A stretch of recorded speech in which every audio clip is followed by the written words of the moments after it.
الحمد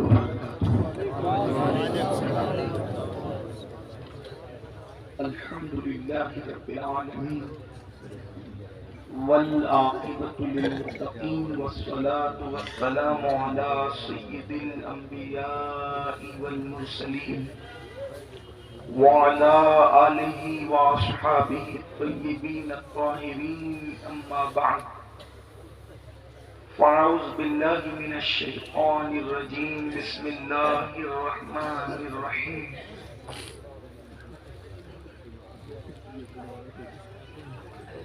أيحسب الإنسان أن يترك سدى صدق الله العظيم غوث اعظم بمنی بے سر و ساما مدد قبلہ مدد کعبہ ایمان مدد انتظار کرم تشت منی عینی را اے خدا جو خدا بینو خدا دا مدد بغیر داب بلا افتادہ کشتی ضعیفان و شکستہ رات و پشتی بحق کے خواجہ عثمان ہارون مدد کن مدد کن مدد کن یا معین الدین چشتی۔ انتہائی احترام و عقیدت کے ساتھ اپنے اور ساری کائنات کے مرکز عقیدت انیس بے کساں چارہ ساز درد مندہ، ہم غریبوں کے غم گسار، ہم فقیروں کی ثروت، شہر یار ارم تاجدار حرم نوبہار شفاعت، شب اسرا کے دولہا نوشے بزم جنت، دانائے سبل مولائے کل ختم الرسل، خسرو خوباں سیاح لامکا وجہ کن فکا، در اللہ المکنون سر اللہ المخزون، عالم ما کانا وما یکون، آب و گل انبیاء جان و دل اصفیاء، مطلع ہر سعادت مقطع ہر سیادت، خلاصہ کائنات فخر موجودات، حضور احمد مجتبی محمد مصطفیٰ، ارواحنا فدا صلی اللہ تعالی علیہ وآلہ وصحبہ وبارک وسلم کی بارگاہ بے کس پناہ میں جس طریقے سے پڑھاؤں بلند آواز سے میرے ساتھ مل کر پڑھیں۔ الصلاۃ والسلام علیک یا رسول اللہ، الصلاۃ والسلام علیک یا نبی اللہ، الصلاۃ والسلام علیک یا حبیب اللہ، وعلی آلک واصحابک یا نور اللہ، صلی اللہ تعالی علیہ وسلم۔ اٹھا دو پردہ دکھا دو چہرہ کہ نور باری حجاب میں ہے، زمانہ تاریک ہو رہا ہے کہ مہر کب سے نقاب میں ہے، کھڑے ہیں منکر نکیر سر پر، نہ کوئی حامی نہ کوئی یاور، بتا دو آ کر میرے پیمبر کہ سخت و مشکل جواب میں ہے، خدائے قہار ہے غضب پر، کھلے ہیں بدکاریوں کے دفتر، بچا لو آ کر شفیع محشر، تمہارا بندہ عذاب میں ہے، کریم ایسا ملا کہ جس کے کھلے ہیں ہاتھ اور بھرے خزانے، بتاؤ اے مفلسوں کے پھر کیوں تمہارا دل اضطراب میں ہے، بتاؤ اے مفلسوں کے پھر کیوں تمہارا دل اضطراب میں ہے۔ آج کی یہ محفل دستار بندی کے موقع پر انعقاد پذیر ہے۔ اللہ پاک کی بارگاہ میں دعا ہے اللہ تبارک و تعالی ہم سب کی حاضری کو قبولیت کا شرف عطا فرمائے، اور ہمارے جتنے ادارے تنظیمیں بنام سنیت کام کر رہے ہیں اللہ پاک سب کو دن 11ویں رات 12ویں ترقی عطا فرمائے۔ آیہ کریمہ کے قصے کی تلاوت کی گئی ہے، اللہ تبارک و تعالی اس کے متعلق مجھے حق کہنے اور آپ سب کو حق سن کر اس پر عمل کرنے اور اسے عام کرنے کی توفیق عطا فرمائے۔ بحیثیت مسلمان ہمارا یہ بنیادی عقیدہ ہے کہ مرنے کے بعد ہمیں اٹھایا جائے گا، یہ عقیدہ اتنا واضح ہے کہ تقریباً 70% قرآن اسی کی وضاحت کر رہا ہے۔ تقریباً قرآن مقدس کا 1/3 حصہ، قرآن مقدس کی 70% آیتیں اس عقیدہ آخرت کے بارے میں بار بار اس کو دہرا رہا ہے۔ اور مکے کے لوگ اسی کے منکر تھے۔ وہ ہڈیاں اٹھا کر کے لاتے اور کہتے کہ کیا محمد عربی کہتے ہیں کہ ان کے اندر جان پڑ جائے گی؟ جو ہڈیاں پگھل چکی ہے زمین کے اندر، کیا ان کو پھر سے دوبارہ زندہ کیا جائے گا؟ قرآن نے الگ الگ رنگ میں مرنے کے بعد اٹھنے کی دلیلیں پیش کی۔ ایک مقام پر تو یہ فرمایا کہ جس نے پہلی مرتبہ پیدا کیا اس کو دوسری مرتبہ پیدا کرنے میں کیا حرج ہے؟ پہلی مرتبہ بھی تو اسی نے پیدا کیا۔ بلکہ کہیں پر فرمایا کہ تم لوگ انکار کرتے ہو، کیف تکفرون باللہ اموات، کہ تم انکار کرتے ہو، اللہ کا انکار کرتے ہو جبکہ تم مردہ تھے، پھر اللہ رب العزت دلیل دیتا ہے کہ پھر اس نے تمہیں زندہ کیا اور پھر تمہیں مارے گا، اور اللہ تبارک و تعالی پھر تمہیں زندہ فرمائے گا۔ الگ الگ انداز سے قرآن مقدس میں جو ہے وہ بعد سے بادل موت کے عقیدے کو بہت وضاحت کے ساتھ بیان فرمایا، اور یہ ہمارا بنیادی عقیدہ ہے۔ جیسے اللہ کا انکار کرنے والا مسلمان نہیں رہ جاتا، ویسے مرنے کے بعد اٹھائے جانے کا انکار کرنے والا بھی مسلمان نہیں رہ جاتا۔ یہ عقیدہ آخرت اتنا ضروری ہے، اور کہیں نہ کہیں اس عقیدے کو ہم اپنے دل و دماغ کے اندر عملی طور پر مدھم کر رہے ہیں یا اس کو بھولتے جا رہے ہیں۔ پوری دنیا کے اندر آپ جائزہ لے لیں کہ جتنے بھی جرائم ہیں، جتنے بھی گناہ ہیں، سب کا جو بنیادی طور پر اس کی وجہ اگر نظر آئے گی تو یہ کہ انسان مرنے کے بعد اٹھائے جانے کا جو بنیادی عقیدہ ہے اس کو بھولتا جا رہا ہے، اس کو فراموش کرتا جا رہا ہے۔ اگر دنیا کے اندر بدکاری عام ہو رہی ہے تو کہیں نہ کہیں سب سے بڑی وجہ یہ ہے کہ مرنے کے بعد اٹھنا اور اٹھنے کے بعد جواب دینا، اس کا عقیدہ کہیں نہ کہیں دلوں کے اندر مدھم پڑتا جا رہا ہے۔ اس لیے کہ جب ایک انسان یہ سوچ لے، اللہ اکبر، صرف ایک چھوٹا سا بچہ یہ سوچ لے کہ میرے امتحان ہونے والے ہیں، تو بچہ بھی بزرگوں سے ملتا ہے، وہ بچہ جس کا پورا عقیدتوں کا محور چاکلیٹ ہے، جس کی پوری محبتوں کا محور کھلونا ہے، لیکن جب امتحانات کے دنوں میں ملتا ہے تو اپنے بزرگوں کو کہتا ہے دعا کریے کہ میں پاس ہو جاؤں، دعا کریے کہ مجھے کامیابی مل جائے۔ مجھے بتائیں، اگر امتحان پر یقین ایک چھوٹے سے بچے کو ہو جائے تو وہ بچہ بھی اس کی فکر کرنے لگتا ہے کہ نتیجہ کیا آئے گا۔ مسلمانوں بتاؤ تو صحیح، اگر بچے کو امتحان کا یقین ہو جائے اور فیل ہونے اور پاس ہونے کے فوائد اور نقصانات پتہ چل جائے تو وہ بچہ پوری طاقت جھونک دیتا ہے کہ میں کسی طرح سے امتحان میں کامیاب ہو جاؤں۔ چھوٹے بچے امتحان کے دنوں میں کھیلنا کودنا چھوڑ دیتے ہیں، راتوں کو اسٹڈی کرنے لگتے ہیں، رات جگنا شروع کر دیتے ہیں۔ اللہ اکبر، کیا ہم اپنے بچوں سے بھی غیر گزرے ہو گئے؟ انہیں امتحان کے خیال نے کھیلنے سے باز رکھا ہے، انہیں امتحان کے خیال نے کودنے سے باز رکھا ہے، انہیں امتحان کے خیال نے سونے سے باز رکھا ہے۔ مسلمانوں، اپنا بھی تو ایک امتحان ہونے والا ہے، اور امتحان لینے والا ایگزامینر کون ہے؟ وہ اللہ رب العزت ہے، اور وہ خود فرماتا ہے اَيَحْسَبُ الْإِنسَانُ أَن يُتْرَكَ سُدًى، کیا انسان یہ تصور کرتا ہے کہ اس سے حساب نہیں لیا جائے گا؟ نہیں، بلکہ انسان اس سے حساب لیا جائے گا۔ اللہ اکبر، اندازہ فرمائے، اور حساب کون لے گا؟ اللہ تبارک و تعالی، دنیا کا ایگزامینر اللہ اکبر۔ اکبر، رشوت لے کر کے انسان کو چھوڑ سکتا ہے. دنیا کا ایگزامینر دباؤ میں آ کر کے کچھ نمبرات بڑھا سکتا ہے، لیکن وہ ایگزامینر تو ایسا ہے.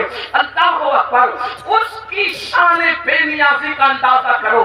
اب ذرا توجہ فرمانا، اس کی شان بے نیازی کا اندازہ کرو.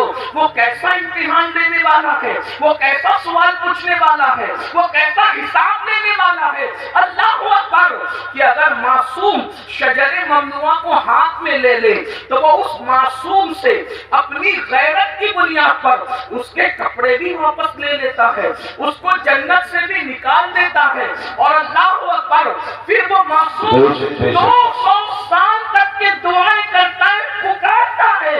تو شان بے نیازی کا عالم یہ ہے کہ اس کو 200 سال تک جواب بھی نہیں دیا جاتا. اللہ اللہ، اہل سنت کے اعتبار سے ہمارا عقیدہ یہ ہے کہ اللہ آدم سے ناراض نہ ہوا تھا. حضرت آدم نے کوئی خطا بھی نہیں کی تھی، حضرت آدم نے کوئی گناہ بھی نہیں کیا تھا، بلکہ آدم سے تو لغزش پیغمبرانہ واقع ہوئی تھی، لغزش معصومیت واقع ہوئی تھی. اس کے باوجود بھی اس پہلے انسان کو جنت سے نکال کر کپڑے واپس لے کر، ذرا یہاں پر میں آپ سب کی توجہ چاہتا ہوں. ابن عباس سے لے کر مفتی احمد یار خان نعیمی تک آپ کسی کی بھی تفسیر اٹھا کر کے پڑھ لیں، حضرت آدم کو صرف جنت سے باہر نہیں کیا گیا بلکہ جنت کا لباس بھی واپس لے لیا گیا. تھوڑی دیر ذرا توجہ کریں. جس کو مسجود ملائکہ بنایا جاتا ہے، جس کو اپنے ہاتھوں سے تکلیف کیا جاتا ہے، جس کی تکلیف اپنے ہاتھوں سے کی جاتی ہے، جب غیرت پر آتے ہیں اور شان بے نیازی کا اظہار کرتے ہیں تو کپڑے تک واپس لے لیتے ہیں تاکہ آگاہ ہو جاؤ. ہمارے رحیم و کریم ہونے پر دھوکہ مت کھانا. ہماری غیرت کا بھی اندازہ کر لو. جب معصوم مسجود ملائکہ بنانے کے بعد جنت سے باہر جا رہے ہیں، اور صرف جنت ہی سے نہیں جا رہے ہیں بلکہ کپڑے بھی واپس دیے جا رہے ہیں، تو بتاؤ تمہاری حیثیت کیا ہے، تمہارا کیا انجام ہوگا، تم کہاں رہو گے؟ اور پھر کوئی خطا بھی نہیں ہے، کوئی گناہ بھی نہیں ہے، لغزش پیغمبرانہ ہے. اس پر جب غیرت کا اظہار یہ ہے.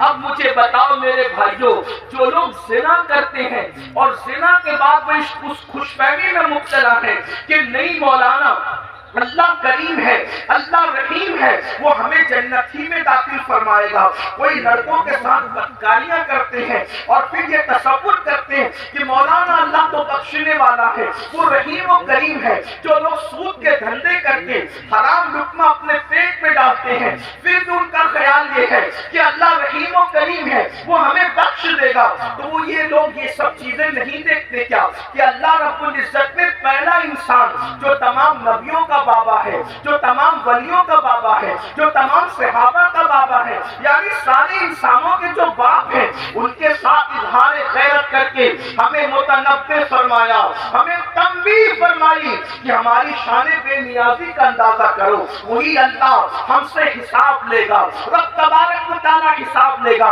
اب بتاؤ مسلمانوں، ہم نے حساب کی کیا تیاری کی ہے؟ اچھا پرچہ بھی آؤٹ کر اللہ ہم سے کیا پوچھے گا، کیا کیا پوچھے گا؟ تو قرآن کہتا ہے وَمَن يَعْمَلْ مِثْقَالَ ذَرَّةٍ خَيْرًا يَرَهُ وَمَن يَعْمَلْ مِثْقَالَ ذَرَّةٍ شَرًّا يَرَهُ. ایک ذرہ برابر نیکی کی ہوگی اللہ تم سے وہ بھی پوچھے گا.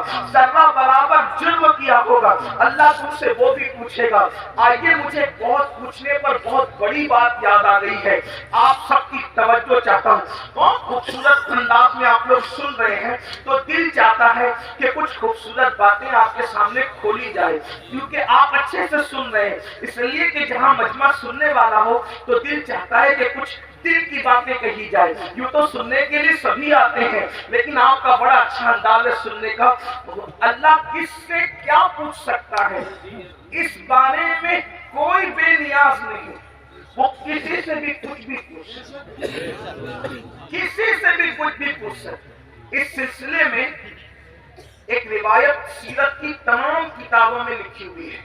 اب بہت دھیان سے سننا، آنے جانے والوں پر دھیان دینے کی بجائے اب آپ میری گفتگو کی طرف دھیان دیں.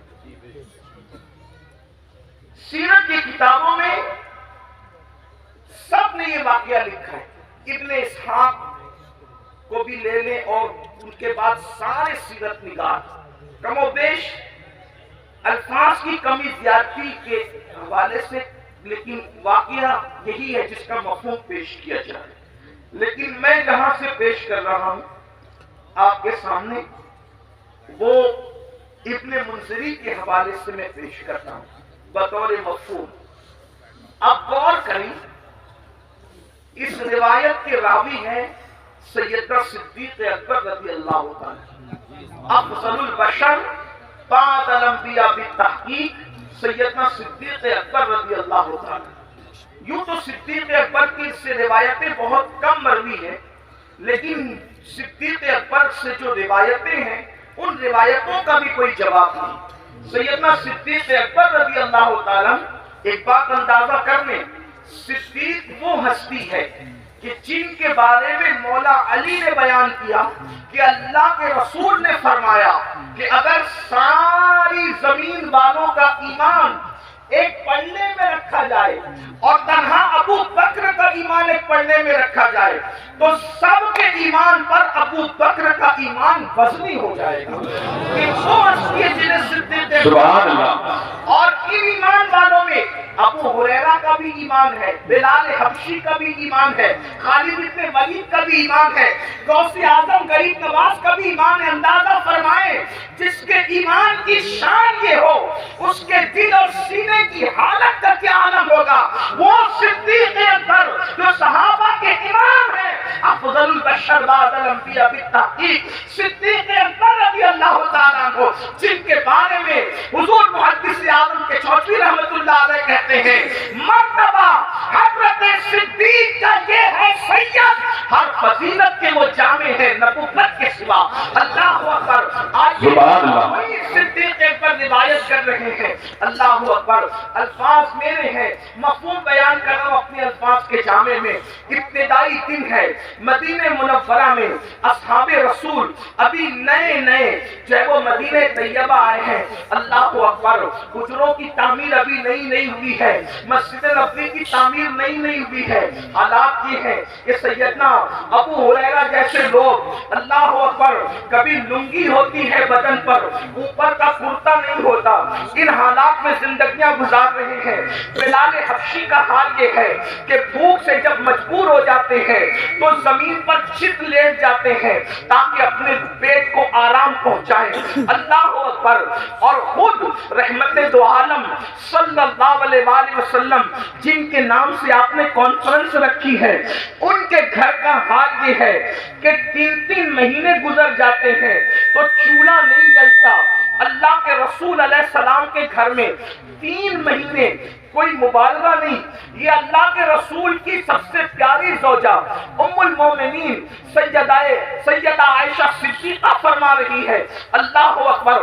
آپ فرماتی ہیں 3 مہینے ہو جاتے، چولہا نہیں جلتا اللہ کے رسول کے گھر میں. تو صحابہ نے پوچھا جب حضور کے گھر میں چولہا نہیں جلتا تھا تو تم لوگ کن چیزوں پر اتفاق کرتے تھے، کیا کھاتے تھے، کیسے زندگی گزارتے تھے؟ تو اس وقت اما عائشہ پاک فرماتی ہیں اس وقت ہم لوگ 2 کالی چیزوں پر اپنا وقت گزار لیتے تھے. آپ نے فرمایا کہ جس کو حدیث میں روایت کیا گیا قالت اسودین، ہم 2 کالی چیزوں پر گزارا کر لیتے تھے. نمبر 1 کھجور، نمبر 2 پانی. اسی حدیث سے استدلال کرتے ہوئے امام اہل سنت نے پانی کا رنگ جب پوچھا گیا تو آپ نے فرمایا کہ پانی کا رنگ کالا ہے، اس لیے کہ لوگ اب تک پانی کو بے رنگ سمجھتے ہیں، لیکن مفتی 4 ملت ام المومنین سیدہ عائشہ صدیقہ نے پانی کا رنگ خود متعین فرما دیا کہ پانی کا رنگ کالا ہوتا ہے. اس کی ایک الگ تحقیق، الگ تفصیل ہے، میرا عنوان وہ نہیں. لیکن ام المومنین کیا فرما رہی ہے؟ ہم 2 کالی چیزوں پر اکتفا کر لیا کرتے تھے، کھجور اور پانی. اللہ اکبر. اب آئیے، اللہ حضور کے گھر کا یہ حال ہے.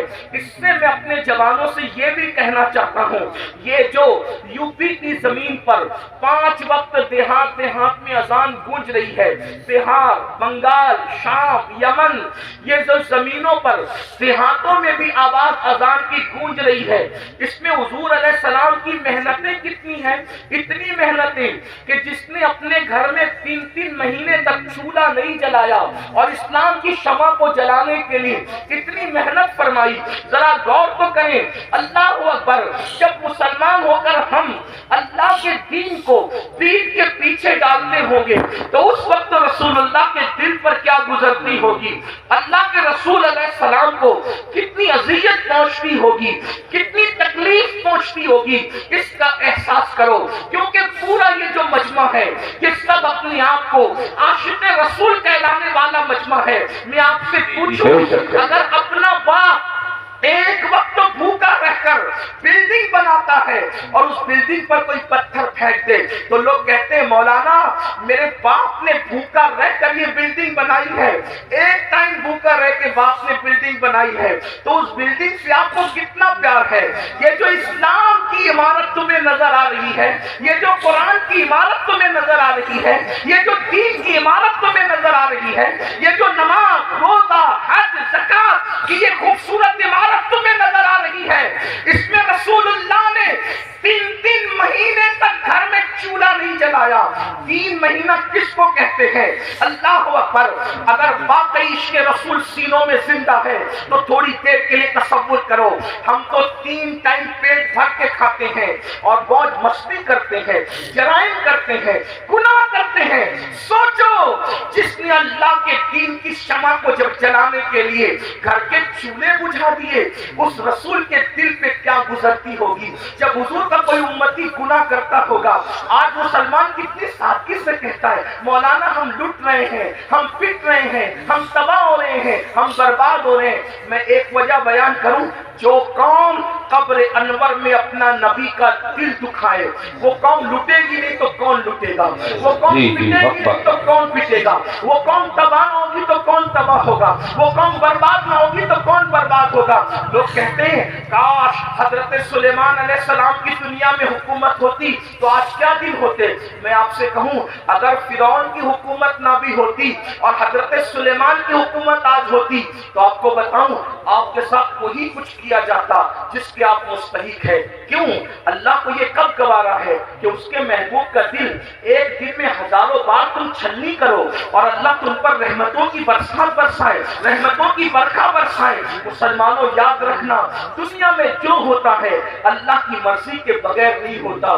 آج ہمارے گھروں سے دھواں نہ اٹھتا اگر ہم حضور کا دل نہ دکھاتے۔ ماں کا جو دل دکھائے مرتے وقت اس کی زبان پہ کلمہ نہیں آتا، ماں کا جو دل دکھائے وہ دنیا میں ذلیل ہوتا ہے۔ جب ماں کا دل دکھانے والے کا انجام یہ ہے تو رسول اللہ کا دل جو قبر انور میں دکھاتے ہیں، اپنے آپ میں ڈوب کر سوچو ایک دل میں کتنی مرتبہ میرے نبی کا دل دکھاتے ہو۔ جو رسول جانور کا بھی دل دکھانے سے منع کرے، جو نبی بسو اور مکھی پر ظلم کرنے سے منع کرے، جو رسول مرغی اور کتے اور بلی پہ ظلم کرنے سے منع کرے، تم اپنے نبی کا دل چھلنی کر رہے ہو اور پھر اس پر تم یہ تمنا کرتے ہو کہ یہ ہوگا وہ ہوگا۔ مسلمانوں، سیدنا فاروق اعظم روایت کرتے جس کو فقیہ ابو اللہ سمرقندی نے لکھا کہ تم چھوٹے سے چھوٹا بھی گناہ کرتے ہو تو اس سے حضور کا دل دکھتا ہے، اس سے حضور کا دل۔ سوچو، اللہ قبر میں نبی کا اتنا خیال فرمائے کہ 70,000 فرشتے صبح کو بھیجے کہ شام تک تم درود پڑھو محبوب پر، اور 70,000 شام کو بھیجے کہ تم صبح تک درود پڑھو میرے نبی پر۔ اللہ خود بھی درود بھیجے، فرشتوں کو بھی درود بھیجوائے کہ تم بھی درود بھیجو، اور ایک بار جو فرشتہ آ جائے دوبارہ پھر وہ آ نہیں سکتا۔ اور ہم کیا بھیج رہے ہیں؟ زنا کے تیر، داڑھی مڈا کر تیر، گانے سن کر تیر، عورتوں پہ ظلم کر کے تیر، گناہوں کو کر کے تیر۔ سوچو، جو قوم ایسی بھی قوم دنیا میں کوئی گزری ہے جو اپنے نبی کا دل چھلنی کرے، نبی کے دل پہ نشتر لگائے؟ سوچو، وہ دل جس دل کا خیال قدرت کو اتنا ہے کہ صرف نظریں اٹھ جائے حسرت سے تو اللہ قبلہ بدل دے اور بتا دے کہ میں بے نیاز ہو کر تیری خوشی کے لیے قبلہ بدل سکتا ہوں، تو وہ بے نیاز ہو کر قبلہ بدل دے اور ہم مجبور اور غلام ہو کر اپنی زندگی نہیں بدل سکتے، زندگی میں تبدیلی نہیں لا سکتے؟ ہزاروں کی محفلیں جمع ہو رہی ہے تقریر سننے کے لیے، زندگی بدلنے کتنے آ رہے ہیں، زندگی تبدیل کرنے کتنے آ رہے ہیں؟ بس اتنا ہی عرض کرنا چاہتا ہوں، یہی تو ہمارا رونا ہے کہ ہم سب کے دل کا خیال کرتے ہیں۔ دکان بند کر کے شادی میں کیوں جا رہے ہو پتا ہے؟ یار دوست کے بیٹے کی شادی ہے، میرا یار ناراض نہ ہو جائے۔ سمدھی کے گھر پر دکان بند کر کے میت میں اس لیے جا رہے ہو، یار میرے سمدھی کے باپ کی میت ہے، کہیں وہ ناراض نہ ہو جائے۔ سمدھی کی خوشی کے لیے دکان بند ہو سکتی ہے، دوست کی خوشی کے لیے دکان بند ہو سکتی ہے، رسول اللہ کی خوشی کے لیے کیا نماز کے وقت دکان بند نہیں ہو سکتی؟ بتاؤ تو صحیح مسلمانوں، سب کی خوشی کا خیال کر رہے ہو، نبی کی خوشی کا خیال کب کرو گے؟ سب کے بلاوے پر جا رہے ہو، نبی کے بلاوے پر کب آؤ گے؟ یہ مؤذن جو 5000 روپے کو تم نے رکھا ہے، یہ اس کی آواز نہیں ہے، آواز اس کی ہے، مگر وہ نبی کا نمائندہ بن کر تمہیں بلا رہا ہے۔ حی علی الصلاۃ، آؤ نماز کے لیے۔ اس آواز کو معمولی مت سمجھنا، اس لیے کہ وہ رسول اللہ کا مقرر کردہ نمائندہ ہے جو 5 وقت بلا رہا ہے، ورنہ اذان کا مقصد تو صرف اتنا ہی ہے، حی علی الصلاۃ بس۔ حی علی الصلاۃ کے علاوہ اذان کا مقصد کیا ہے؟ مگر اذان شروع کہاں سے ہوتی ہے؟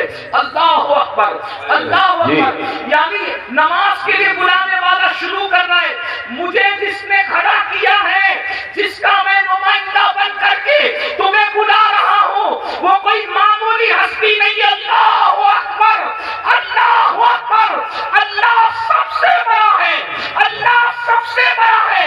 ذہن میں سوال آتا ہے، جب اللہ سب سے بڑا ہے تو وہ ہے کیسا؟ اشہد ان لا الہ الا اللہ، اللہ کے سوا کوئی معبود نہیں ہے۔ اس کی نشانی کیا ہے؟ اشہد ان محمد رسول اللہ، محمد اللہ کے رسول سب سے بڑی نشانی ہے۔ وہ اللہ کیا چاہتا ہے؟ حی علی الصلاۃ، آؤ نماز کی طرف، نماز کی طرف آؤں گا تو کیا ملے گا؟ حی علی الفلاح، نماز کے لیے آنا تیرا کام ہے، کامیابی عطا کرنا اس کے کرم پر۔ نعرہ تکبیر، نعرہ رسالت، مسلک اعلیٰ حضرت اولاد رسول حضرت سید امیر القادری صاحب قبلہ۔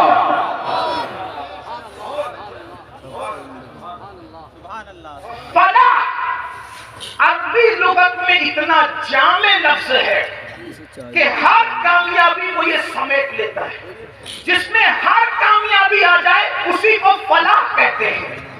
فلاح سے بجامع کامیابی کے لیے کوئی لفظ نہیں ہے، اور اذان میں مقرر ہے حی علی الفلاح۔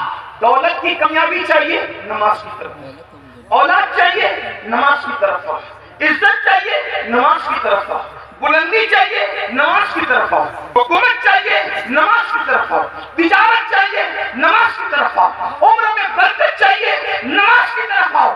حتیٰ کہ یاد رکھنا، بڑے سے بڑا لیڈر زمین پر چمچے پال کر بازاری عزت کو حاصل کر سکتا ہے، مگر قبر میں عزت حاصل کرنا کسی کے بس کا نہیں ہے۔ مگر نماز وہ عظیم سرمایہ ہے جس کو پڑھنے کے بعد آدمی قبر میں بھی عزت دار ہو جاتا ہے، شرط یہ کہ سینے میں عشق رسول ہو۔ میرے امام کہتے ہیں نکیرین کرتے ہیں تعظیم میری، نکیرین کرتے ہیں تعظیم میری، فدا ہو کے تجھ پہ یہ عزت ملی ہے۔ اگر نماز پڑھو گے تو قبر میں فرشتے بھی عزت سے پیش، آپ کہتے ہو ٹرین میں ٹی سی عزت سے پیش نہیں آتا، میں نے کہا نماز پڑھا ہوتا تو ایسا حضور سے وفا کی ہوتی۔ یار قبر میں جب فرشتے عزت سے پیش آ سکتے ہیں تو ٹرین کے ٹی سی کی کیا حیثیت ہے؟ جو نبی سے وفاداری فرشتوں کے درمیان معزز بنا دے، وہ پولیس کے درمیان معزز کیوں نہ بنائے، وہ مالداروں کے درمیان معزز کیوں نہ بنائے؟ آپ دیکھو بہت سارے علماء آپ کے درمیان آتے ہیں، ان کی معاشی حالت اتنی مضبوط نہیں ہوتی جتنی تمہاری ہوتی ہے، پھر بھی تم ہاتھ باندھ کے کیوں کھڑے رہتے ان کے سامنے؟ خدا نے کروڑ پتیوں کو ایک عالم کے سامنے ہاتھ باندھ کے کیوں کھڑا کروا دیا؟ اللہ بتا رہا ہے دیکھ لے میرے وفادار پر انعام، یہاں مالداروں کو ہاتھ بنوا دیا ہے اور قبر میں نکیرین عزت کرتے نظر. نبی سے وفا تو کر کے دیکھو. سب کے لیے وفا, حضور کے لیے وفا نہیں. بات دور نکلی.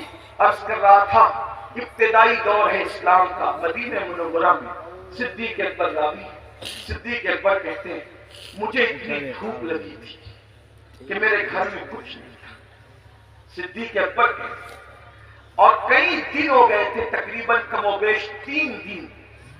بھوک سے جب میرا پیٹ خالی ہوا اور کمر کی طرف لگنے لگا تو میں نے سوچا چلو دوپہر کی چلچلاتی دھوپ ہے, چل کر کے کسی کے گھر کچھ کھا لیں.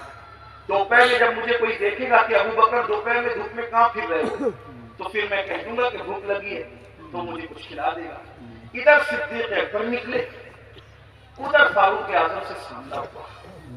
فاروق اعظم اور صدیق دونوں نے ایک دوسرے کو سلام کیا اور فاروق اعظم نے پوچھا ابو بکر میرے بھائی اس دھوپ میں, چلچلاتی دھوپ میں کیوں نکلے ہو؟ اتنی دھوپ میں تو تم نکلتے بھی نہیں ہو, کیوں نکلے ہو؟ صدیق اکبر نے کہا عمر مجھے بھوک لگی ہے, 3 دن کا بھوکا ہوں, گھر میں کچھ نہیں ہے, اس لیے وہ بھوک مجھے گھر سے باہر لائی ہے. لیکن میرے بھائی عمر تم بھی تو اس دھوپ میں باہر نکلتے نہیں, تم کیوں نکلے ہو؟ کہا میرے بھائی جو تمہارا حال ہے وہی میرے گھر کا بھی حال ہے. 3 دن سے میں نے بھی کچھ نہیں کھایا. سوچا دوپہر کا وقت ہے, کوئی مجھے دیکھ لے گا, پوچھے گا کہ اس دھوپ میں کیوں پھر رہے ہو تو کہوں گا بھوک لگی ہے تو کچھ کھا کر کے بھوک کو مٹا دوں گا. ابھی دونوں میں یہ گفتگو ہو رہی تھی کہ آمنہ کے لال کاشان اقدس سے مکمل شان و شوکت کے ساتھ باہر نکلے, جن کی شان میرے امام وہ کہتے ہیں آسماں خوان, زمین خوان, زمانہ مہمان, صاحب خانہ لقب کس کا ہے تیرا تیرا, کون دیتا ہے دینے کو منہ چاہیے, دینے والا ہے سچا ہمارا نبی. بے شک سرکار کو آتے دیکھا, آقا نے دونوں کو سلام کیا. دونوں نے اس کی ہمارے ماں باپ آپ پہ قربان. آقا اس چلچلاتی دھوپ میں آپ باہر نہیں تشریف لاتے, آپ اس دھوپ میں کہاں جا رہے ہیں, ہمیں کام بتا دیں کیا ہے. آقا نے فرمایا ابو بکر عمر پہلے یہ بتاؤ تم دونوں یہاں کیا کر رہے ہو؟ آقا علیہ السلام نے کچھ کہنے کے بجائے فرمایا تم دونوں کیا کر رہے ہو؟ دونوں نے نظر جھکا کے کہا قاسم نعمت سے یا رسول اللہ 3 دن سے بھوکے, گھر میں کچھ ملا نہیں, باہر آ گئے, بھوک باہر لائی ہے کہ ہم کچھ کھا لیں کسی کے یہاں جا کے. لیکن آقا آپ کیوں باہر آئے؟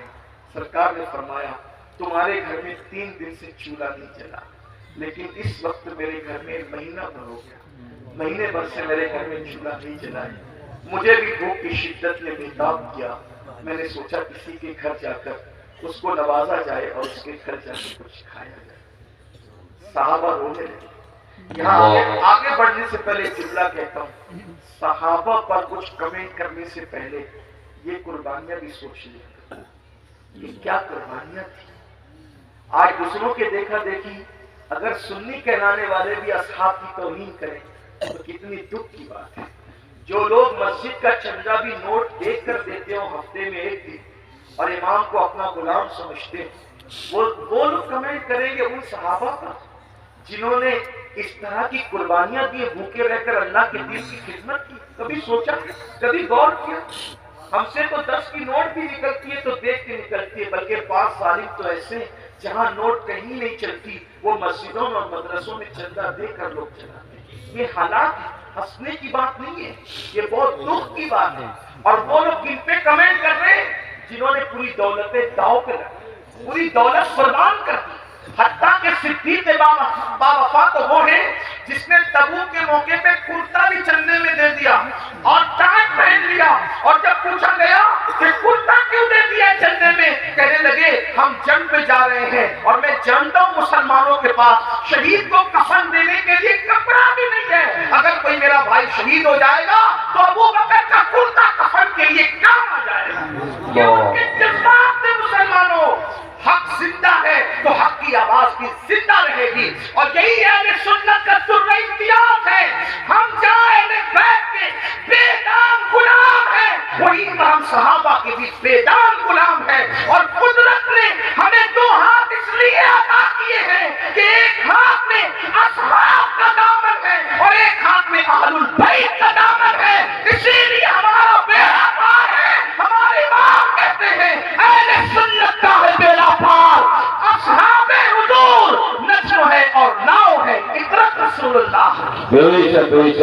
سبحان اللہ۔ فاروق کو آقا نے فرمایا مہینے بھر سے میرے گھر میں چولہا نہیں جلا، اور جب نکلے وہاں سے دونوں یار کو لے کر ایک صحابی کے باغ میں پہنچے، اسی باغ میں ان کا گھر تھا۔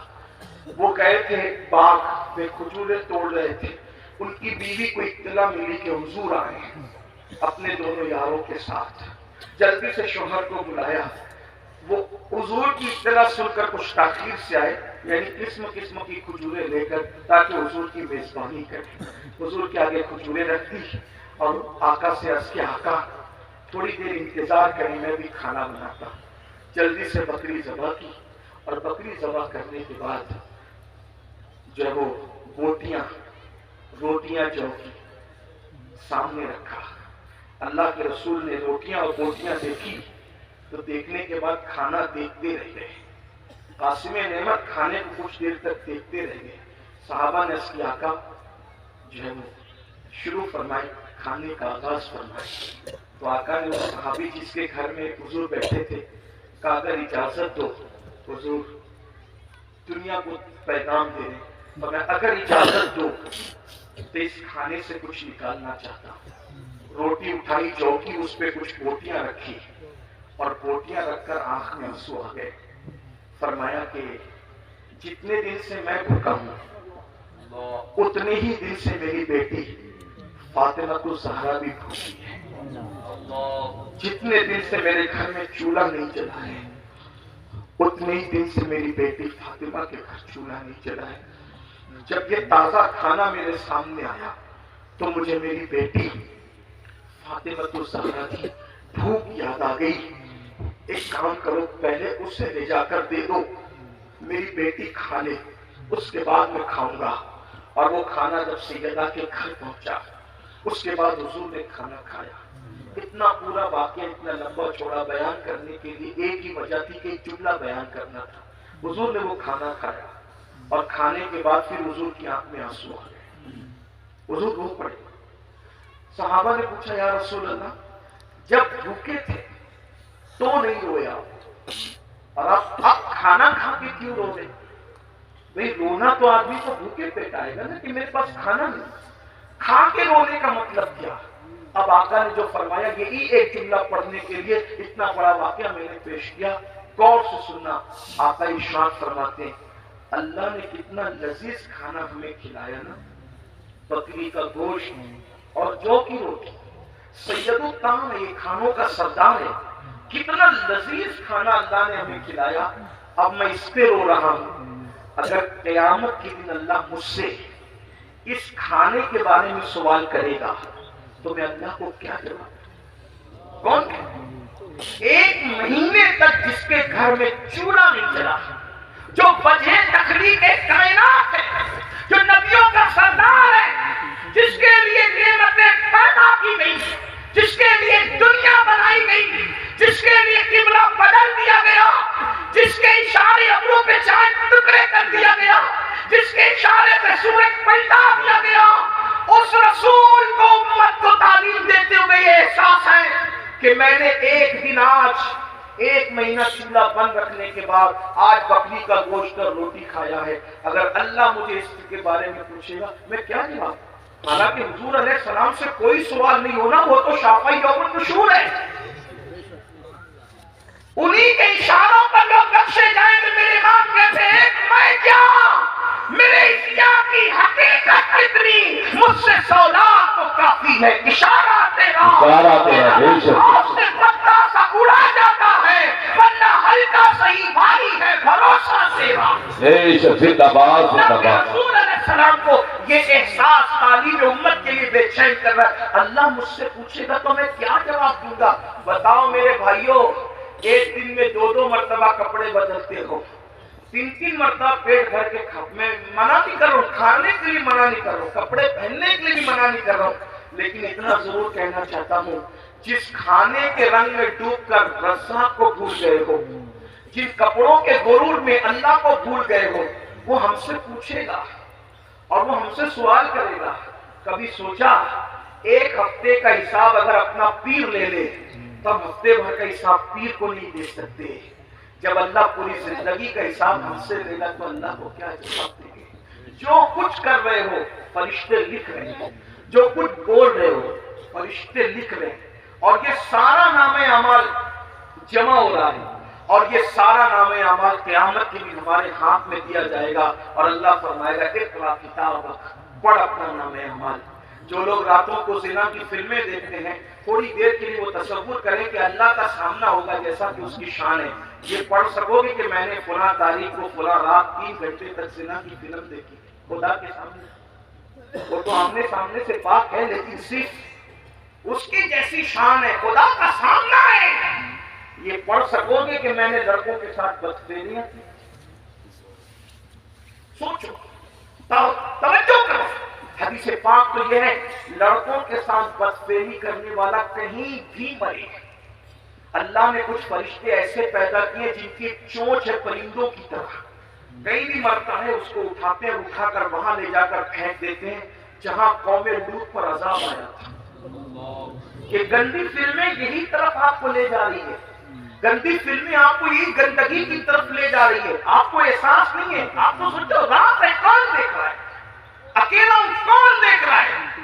اللہ ارشاد فرماتا ہے ہوا معکم اینما کنتم، تو جہاں کہیں ہے اللہ تیرے ساتھ ہے، اور کتنا ساتھ ہے تو کہتا ہے نحن اقرب الیہ من حبل الورید، اللہ تیری شہرت سے زیادہ قریب ہے۔ اور ایک مقام پہ فرماتا ہے ان اللہ کان علیکم رقیبا، اللہ تم پر کڑی نگرانی فرما رہا ہے۔ مسلمانوں ذرا سوچو، حلال غذا سید العالمین وجہ تخلیق کائنات کھا لے تو روئیں، اس کے بارے میں میں اللہ کو جواب کیا دوں گا؟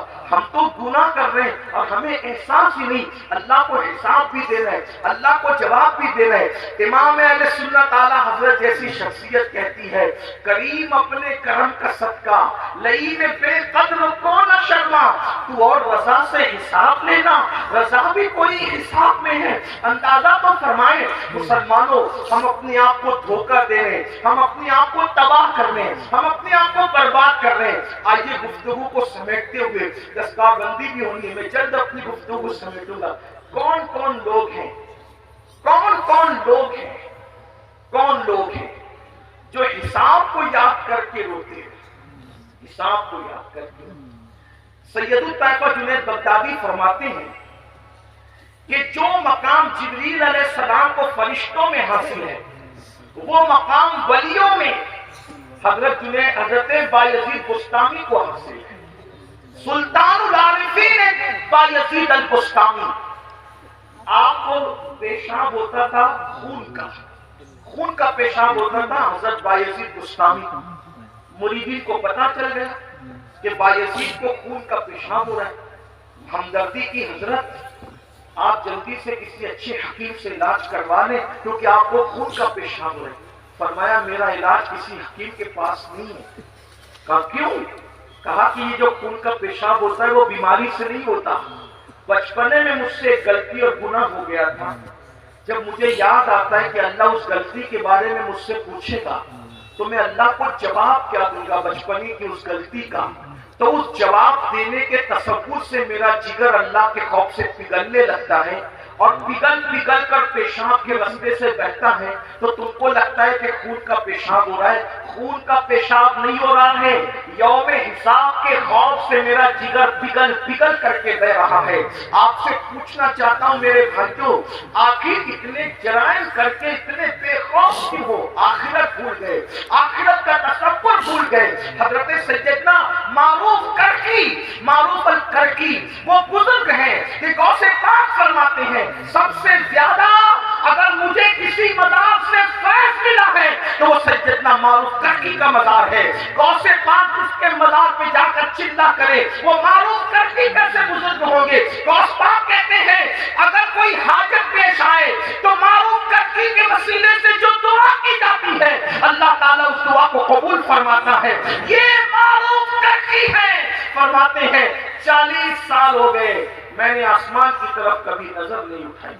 40 سال لوگوں نے پوچھا کیوں؟ تو فرمایا ایک گناہ ہو گیا تھا، جب وہ گناہ یاد آتا ہے تو سوچتا ہوں کہ اللہ کو جواب کیا دوں گا، اسی شرم سے میں 40 سال سے آسمان کی طرف نہیں دیکھ رہا ہوں۔ اب معروف کر کی جس کے وسیلے سے غوث پاک دعا کرتے ہیں، ان کا گناہ کیا تھا وہ بھی سن لے تاکہ آپ غلط فہمی کا شکار نہ ہوں۔ فرماتے ہیں لوگوں نے پوچھا حضرت وہ گناہ کیا ہو گیا تھا؟ کوئی تو گناہ، بھئی ہم آج گناہ کی بات کریں تو لوگ اپنے پہ قیاس کرتے ہیں نا کہ میں نے جو کیا اس میں سے کچھ ہوا ہوگا، تو ذرا وہ گناہ بھی سن لیں کہ وہ گناہ کیا تھا۔ فرماتے ہیں میں کپڑے کا بیوپاری ہوں، کپڑے بیچتا ہوں، مارکیٹ میں میری دکان تھی، ایک دن مارکیٹ میں آگ لگ گئی، رات کو آگ لگی، صبح کو میں پہنچا تو میرے پڑوسیوں کا سب کا مال جل گیا تھا، میری دکان صحیح سلامت تھی۔ خوشی میں نے کہا الحمدللہ، بس اسی گناہ پر میں پریشان ہوں۔ اپنی دکان بچنے پر میں نے خوشی میں اللہ کا شکر ادا کیا، اسی گناہ پر میں 40 سال سے آسمان کی طرف تھا۔ حضرت یہ بھی کوئی گناہ ہے؟ فرمایا کیا تجھے نہیں پتا مومن جو اپنے لیے پسند کرتا ہے وہی اپنے مومن بھائی کے لیے پسند کرتا ہے، تو دوسرے کی دکان جلنے کا مجھے دکھ کیوں نہیں ہوا؟ دوسرے کی دکان جلنے کا مجھے دکھ کیوں نہیں ہوا؟ اپنی دکان بچنے کی خوشی کیوں ہو گئی؟ کہ میں سوچتا ہوں کہ اگر اللہ اس کے بارے میں مجھ سے پوچھے گا تو میں اللہ کو کیا جواب دوں؟ آخری بات سن لیں اینڈ پر، چونکہ یہ مدرسے کا جلسہ، دستار بندی کا جلسہ۔ عالم کی تعریف کیا ہے؟ عالم کون؟ وہ عالم جس کو دیکھ کر رسول اللہ کو دیکھنے کا فیض ملتا ہے، جس سے مسافہ کر کے حضور کو دیکھنے سے حضور سے مسافہ کرنے کا فیض ملتا ہے، جن کے چہرے کو دیکھنا عبادت، جن کے لیے چونٹیاں بلوں میں دعا کرتی ہے، جن کے لیے مچھلیاں دریاؤں میں دعا کرتی ہے، یہ کون عالم لوگ ہیں؟ کسی بڑے سے بڑے مدرسے سے پڑھ لیں، عالم نہیں بنتا۔ کب تک؟ قرآن کہتا ہے انما یخشی اللہ من عبادہ العلماء، اللہ کے بندوں میں اللہ سے ڈرنے والے علماء ہیں، یعنی جب تک اس کے دل میں اللہ کا سچا خوف اور خشیت پیدا نہیں ہوگا وہ پڑھا لکھا ہو سکتا ہے مگر وہ عالم نہیں ہوگا۔ عالم ہونے کے لیے دل میں اللہ کا خوف ہونا ضروری ہے، اور جو جتنا بڑا عالم ہوگا وہ اتنا زیادہ اللہ سے ڈرنے والا ہوگا، اس کے دل میں اتنا اللہ کا خوف ہوگا۔ اب آئیے وہ جو میرے نونہال آج دستار بندی پائیں گے ان کو بھی ایک پیغام اور آپ کو بھی، اپنے زمانے کے وہ بڑے عالم جن کو دنیا امام الائمہ، سراج الامہ، کاشف الغمہ، نعمان بن ثابت یعنی امام اعظم ابو حنیفہ کے نام سے اچھاتے ہیں، کروڑوں حنفیوں کا امام، اور حنفیوں میں بھی کون؟ عبداللہ ابن مبارک کا امام۔ عبداللہ ابن مبارک کون؟ امام بخاری کے دادا استاد۔ امام بخاری کے دادا استاد کا جو امام ہے اسے امام اعظم کہتے ہیں۔ کون امام اعظم؟ داتا علی حجویری کا امام۔ کون امام اعظم؟ غریب نواز کا امام۔ غریب نواز جس کے مقلد ہے وہ امام اعظم، محبوب الہی جس کے مقلد ہے وہ امام اعظم، صابر کلیر جس کے مقلد ہے وہ امام اعظم۔ یہ شان ہے میرے امام اعظم کی۔ امام اعظم کے بارے میں آیا کہ جب وہ قرآن پورا کرتے تھے تو ندا آتی تھی ہم نے قبول کیا، تجھے بخش دیا، تیرے ماننے والوں کو بھی بخش دیا۔ یہ امام اعظم ابو حنیفہ۔ ایک مرتبہ آپ نے نماز پڑھائی، امام اعظم نے نماز پڑھائی، اور نماز میں آپ نے سورہ زلزال کی تلاوت کی، اذا زلزلت الارض زلزالها واخرجت الارض اثقالها وقال الانسان ما لها یومئذ تحدث اخبارها بان ربك اوحى لها۔ یہ سورہ مبارکہ پڑھی اور قیامت کا اور یوم حساب کا منظر یاد آ گیا تو امام اعظم ابو حنیفہ کی آنکھوں میں آنسو آ گئے، اور جب اس پر پہنچے فَمَن يَعْمَلْ مِثْقَالَ ذَرَّةٍ خَيْرًا يَرَهُ وَمَن يَعْمَلْ مِثْقَالَ ذَرَّةٍ شَرًّا يَرَهُ۔ ایک ذرے کے برابر نیکی کی ہوگی اللہ تجھے وہ بھی دکھا دے گا، ذرے برابر برائی کی ہوگی اللہ وہ بھی دکھا دے گا۔ رو پڑے، اور جب سلام پھیرا نماز پوری کی تو داڑھی پکڑ کر کہتے اللہ نعمان کے بڑھاپے پہ رحم کرتے، تو نعمان سے کیا پوچھے گا اور نعمان تجھے کیا جواب؟ لیجیے ہماری محفل کے خصوصی خطیب، ہمارے قائد، ہمارے امیر، نعرہ تکبیر، نعرہ رسالت، حضرت اعلیٰ حضرت علماء حدیث دکھائے گا ذرہ برابر برائی کی موبائل میں دیکھ لو اللہ تھوڑی تجھے بہت۔ وہ بھی دکھائے گا، اور پھر آپ رو پڑے کوئی نماز ہوتی ہوئے گزاری، اور جب آپ کی نماز مکمل کر کے لوگ اٹھ کر کے چلے گئے تو آپ نے داڑھی پکڑ کر کے نعمان کے بڑھاپے پہ رحم فرما، تو نعمان سے کیا پوچھے گا اور نعمان تجھے کیا جواب دے گا؟ اسی طرح روتے رہے۔ مسجد کے جو مؤذن تھے وہ چراغ جو وہ بجھانے کے لیے، دروازہ بند کرنے کے لیے بار بار آتے جاتے رہے۔ آپ کے موٹے موٹے آنسو فرش پر ٹپکتے اور اسی طرح آپ روتے رہتے۔ بالآخر جب پوری رات رونے میں گزر گئی اور اس کے بعد صبح کا وقت آیا، فجر کے وقت کا آغاز ہو گیا، فجر کے وقت کی ابتدا ہو گئی، تو پھر اس کے بعد مؤذن جو آپ کا شاگرد بھی تھا، آگے لوٹنے کا سوال ہی پیدا نہیں ہوتا۔ جب اس کے پیروں کی آہٹ سن کر آپ نے اللہ اکبر مڑ کر کے دیکھا تو شاگرد کھڑا تھا، اس نے فرمایا کہ یہ بتا کیا مسجد بند کرنے کا وقت آ گیا؟ تو شاگرد کہتا ہے حضور مسجد بند کرنے کا نہیں، اب تو مسجد کے دروازے کھولنے کا وقت آ گیا، صبح ہو گئی ہے، فجر ہو گئی ہے، اور آپ رات بھر جو ہے وہ روتے رہے، آنسو بہاتے رہے، میں آتا رہا جاتا رہا، آتا رہا جاتا رہا۔ تو امام اعظم فرماتے ہیں کیا تم نے مجھے روتے ہوئے دیکھ لیا؟ تو وہ کہتا ہے حضور آپ پوری رات رو رہے تھے۔ فرمایا تجھے اللہ کی قسم دے کر کہتا ہوں جب تک میں زندہ ہوں اس وقت تک یہ واقعہ تو کسی سے بیان مت کرنا کہ نعمان آخرت کی فکر میں رات رات پر روتے ہیں، کیونکہ اس کی شان بے نیازی سے ڈر لگتا ہے کہیں ایسا نہ ہو جائے کہ یہ کہہ دیا جائے نعمان ہمارے لیے روتا تھا اور صبح کو اس کی تشہیر کر دیا کرتا تھا۔ اللہ اکبر، اللہ اکبر۔ آپ اندازہ فرمائے میرے آقا صلی اللہ علیہ وسلم کے دیوانوں، جن کے مقلدین میں داتا علی حجویری جیسے، غریب نواز جیسے، عبداللہ ابن مبارک جیسے، داؤد طائی جیسے لوگ جن کے مقلدین میں ہوں، وہ لوگ آخرت کو یاد کر کے اس طرح رو رہے ہیں۔ اور یہاں حال یہ ہے 5 کلمے بھی یاد نہیں، نماز کا طریقہ بھی یاد نہیں، گرمی میں استنجا کی سنتیں کیا ہیں اور سردی میں کیا ہے، کس طرح سے گرمی اور سردی کے احکامات بدلتے ہیں، ہمیں یہ بھی شعور نہیں ہے۔ وضو کس طرح احتیاط سے کرنا چاہیے ہمیں وہ بھی نہیں پتا۔ میں تو اکثر اپنے بھائیوں کو کہتا ہوں ایک اچھا عالم جس کی نظر فقہی مسائل پر ہو، اگر ہم اس سے اپنا وضو چیک کروا لیں تو وہ ہمیں ناکام کر دے۔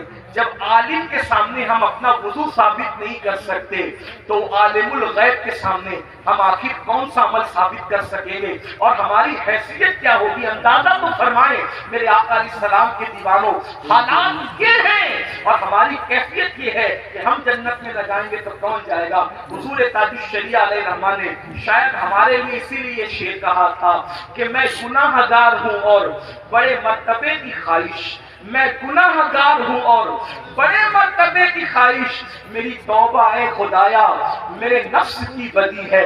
ہمارا حال یہ ہے اللہ اکبر۔ اس لیے میرے بھائیوں اتنے جرائم کر کے ہم جو بے حساب جنت کے خواب دیکھ رہے ہیں کہیں نہ کہیں ہم خوش فہمی کا شکار ہے۔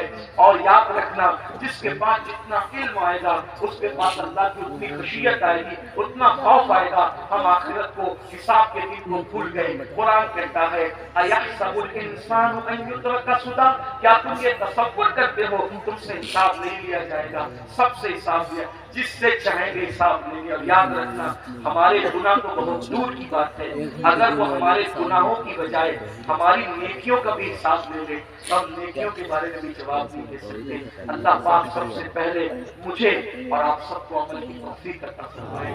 میرے امام فرماتے ہیں اللہ اوپر کریم اپنے کرم کا صدقہ لئی میں بے قدر کو نشما، تو اور رضا سے حساب دینا، رضا بھی کوئی حساب میں ہے۔ اپنی دعاؤں کا حصہ بنا لو کہ کاش اللہ ہم سے حساب نہ لے۔ میرے امام یوں عرض کرتے اللہ کی بارگاہ میں اور بڑے مزے میں فرماتے ہیں، عرض کرتے ہیں صدقہ پیارے کی حیا کا نہ لے مجھ سے حساب، صدقہ پیارے کی حیا کا نہ لے مجھ سے حساب، بخش بے پوچھے لجائے کو لجانا کیا ہے۔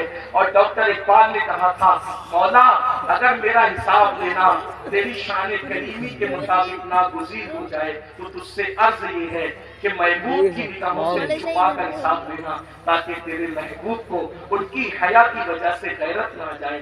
یہ عاشقوں کا حال ہے، اور ہم جو کچھ کیے جا رہے ہیں اللہ ہمارے حال پہ رحم کرے، ہمیں بے حساب بخش دے، اللہ ہم سب کی بے حساب مغفرت فرمائے، ہمارے ماں باپ کی مغفرت فرمائے، اور ہمیں اللہ رسول کی سچی وفاداری عطا فرمائے۔ گفتگو کے درمیان کوئی غلطی ہو تو اللہ پاک معاف کر دے۔ استغفر اللہ ربی ان ربی لغفور الرحیم۔ ہمارے درمیان دنیا سنیت کی وہ عظیم شخصیت موجود ہے، وہ عظیم ذات موجود ہے جو بیک وقت جو ہے وہ مصنف بھی ہے، شاعر بھی ہے، خطیب اور گیت گر بھی ہے، بہترین مفکر بھی ہے، دانشور بھی ہے، اور اسی طرح سے آپ ایک بہترین موٹیویشنل اسپیکر بھی ہے۔ ایسے مفکرانہ جملے جو کہیں کہیں ہمیں سننے کو ملتے ہیں وہ حضرت کی تقریر میں موتیوں کی طرح آپ کے لبوں سے جھڑتے نظر آتے ہیں۔ آج ماشاءاللہ ایک ایسی شخصیت جس نے انسان سازی میں اپنے اسلاف کے نقش قدم پر چل کر بڑے کارنامے انجام دیے، جس کی ایک آواز پر وادی نور کے اندر لاکھوں عاشقان رسول کا ہجوم نظر آتا ہے۔ آئیے وہی ہستی ہمارے درمیان ہے، ہمارے ناظرین محفل بڑے اچھے انداز سے کہنا چاہتے ہیں، لیکن چونکہ وقت کی نزاکت کو دیکھ کے ان سے معذرت چاہتے ہیں کہ ان کی حد تلفی نہ ہو، میں خود قبلہ امیر محترم کو عرض کرتا ہوں، التماس کرتا ہوں، اس لیے کہ ناظرین صاحب تعارف پیش کریں گے تو ان کے شایان نشان پیش کریں گے، لیکن ہمارا ماننا ایسا ہے کہ ہر آدمی عارف رومی کا قول ہے، ہر انسان اپنی زبان کے پردے میں چھپا ہوا ہے، جب زبان کھلتی ہے تو خود ہی سمجھ میں آتا ہے کہ یہ انسان ہے کون۔ ہر آدمی زبان کے پردے میں اپنا تعارف رکھتا ہے۔ تو آئیے اب ہم حضرت کی بارگاہ میں التماس کرتے ہیں، التماس ہی کر سکتے ہیں کہ اپنے زبان کو جنبش دیں اور وہ جواہر پارے جو آپ نے اپنے اسلاف کی صحبت میں بیٹھ کر حاصل کیے، وہ درد دل جو آپ نے اپنے بزرگوں سے حاصل کیا، وہ سوز دل جو آپ نے اپنے بزرگوں سے پایا، ہم سب کے درمیان بکھیریں اور بکھیر کر ہم سب کو مستفیض اور مستنیر فرمائیں۔